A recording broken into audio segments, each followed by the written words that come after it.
Bienvenidas y bienvenidos. Les saludo en Cristo y pido bendiciones de lo alto para cada uno de ustedes. Les felicito por haber tomado la decisión de matricularse, de inscribirse en nuestro programa académico de licenciatura en Teología Básica. Somos el Instituto Teológico y Técnico Emanuel, la división académica del Ministerio Unidos y Renovados en Cristo, que dirigen nuestros pastores Reina y Josué Tineo.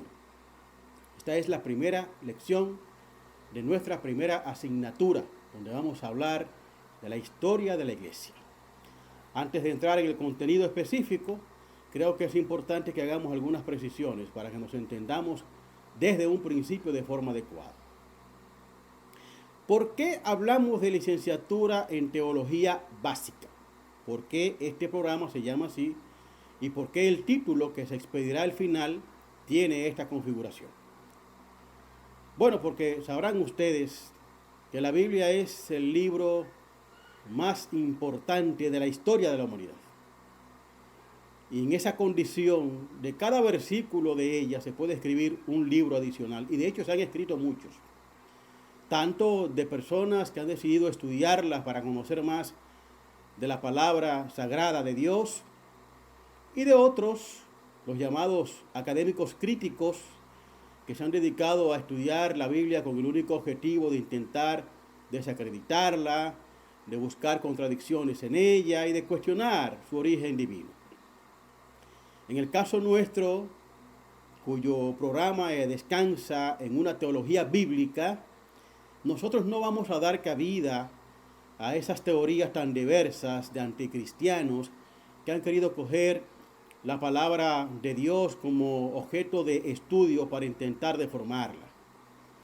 Vamos a aplicar de forma estricta nuestro lema como instituto, que es: creemos y luego enseñamos. Eso significa que todo lo que usted va a estudiar en esta licenciatura en teología básica descansa en nuestras creencias.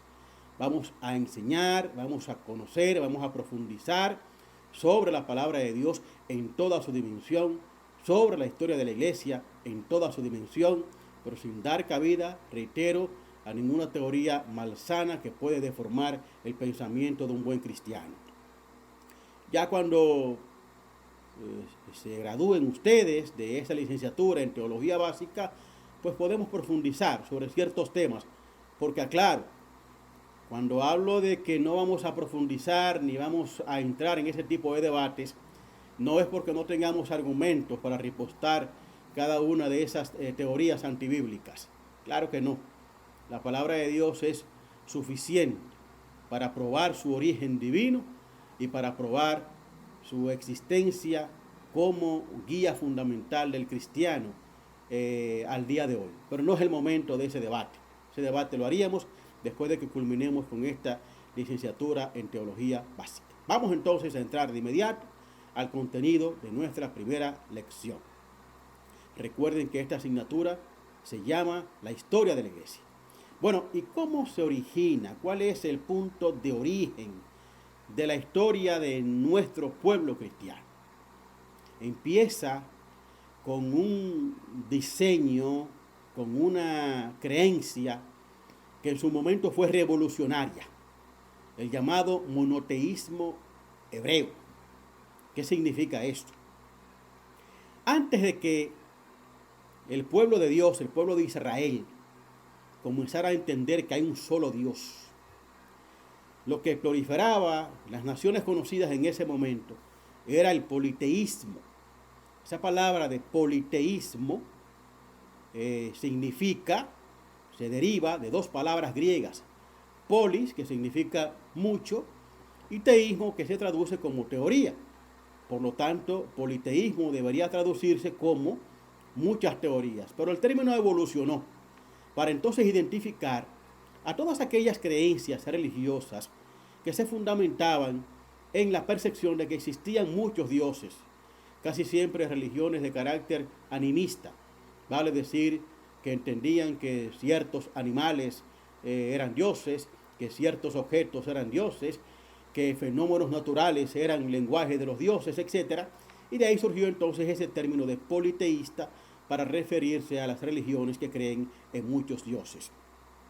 A diferencia del monoteísmo, que son las religiones que creen, entienden, que entendemos que hay un solo Dios omnipotente, omnipresente, que es quien guía nuestras vidas y guía el destino de la humanidad. ¿Cuáles son las tres principales religiones monoteístas que tenemos en la actualidad? Pues son el judaísmo, el cristianismo y el islamismo. ¿Por qué mencionamos primero el judaísmo? Porque fue la primera, ciertamente. La religión hebrea, el judaísmo, fue la primera religión monoteísta que conoció la historia de la humanidad, y de ella surgieron las otras dos, el cristianismo y el islamismo. Por el contrario, hay muchas, variadas corrientes y religiones politeístas en la actualidad.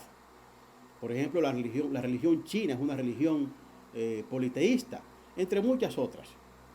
Ahora bien, si ese es el origen de la historia de la iglesia, de la historia nuestra como pueblo, debemos de entender también y explicar de dónde surge el cristianismo.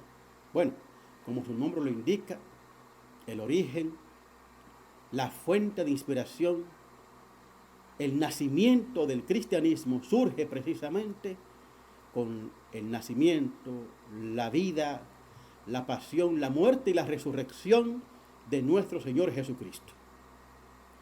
Un hombre que nacido en una pequeña aldea se ha convertido en el símbolo más latente de la transformación de la humanidad. Un hombre que nació hace 2000 años, pero sin embargo su nacimiento fue profetizado 700 años antes, tal como podemos leerlo en Isaías 7:14.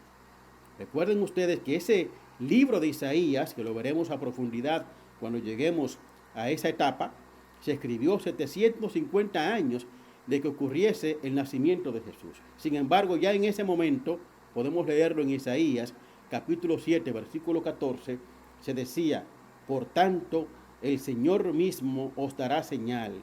He aquí que la Virgen concebirá y dará a luz un hijo y llamará a su nombre Emmanuel. ¿Qué significa eso? Que 750 años antes de que Jesús naciera, Dios puso en manos del profeta Isaías el anuncio de su nacimiento. Y tras su muerte corpórea, a manos de Poncio Pilatos en el año 33 de nuestra era, su resurrección se convirtió, lo transformó en el centro de una religión que hoy tiene más de 2500 feligreses en todo el mundo y sigue creciendo constantemente, dando luz al cristiano sobre lo que debe de ser la verdadera vida de todo ser humano. Ese cristianismo, per se, tras la muerte de Jesús, quedó en manos de sus discípulos, su expansión, muy específicamente en manos de dos de ellos, que son Pedro y Juan. De los 12 apóstoles originarios, estos dos, Pedro y Juan, fueron los que se encargaron con mayor ahínco de expandir las enseñanzas de Jesús. Esto lo podemos ver en Hechos de los Apóstoles, en los capítulos 3 y 4, donde se describe claramente cuál fue el papel de Pedro y Juan en la expansión del cristianismo. Sin embargo, esa expansión tuvo un empuje vital. ¿Con qué? Con la conversión y el ministerio evangelístico de Pablo de Tarso. Conoceremos su vida a profundidad cuando hablemos de los evangelios. El apóstol Pablo emprendió varios viajes durante los cuales sembró entre los hombres y mujeres de su época la semilla redentora de Jesús. Creó varias iglesias y orientó a través de sus epístolas, 13 en total, como vamos a ver en detalle, que hoy forman parte del canon sagrado, es decir, del Nuevo Testamento, de nuestra Biblia. Vamos a ver todo lo que hizo Pablo de Tarso y todo lo que escribió. Esa conversión de Pablo. ¿Por qué hablamos de conversión? Porque Pablo de Tarso fue en principio un perseguidor de la iglesia. Sin embargo, Dios lo conquistó. Dios hizo que él se convirtiera y al mismo tiempo fuera uno de los más prolíficos escritores de la Biblia. Gracias por acompañarme. Este fue el contenido de la lección número 1 de la asignatura número 1, denominada La historia de la Iglesia, en nuestro programa de licenciatura en Teología Básica. Nos vemos en la lección número 2.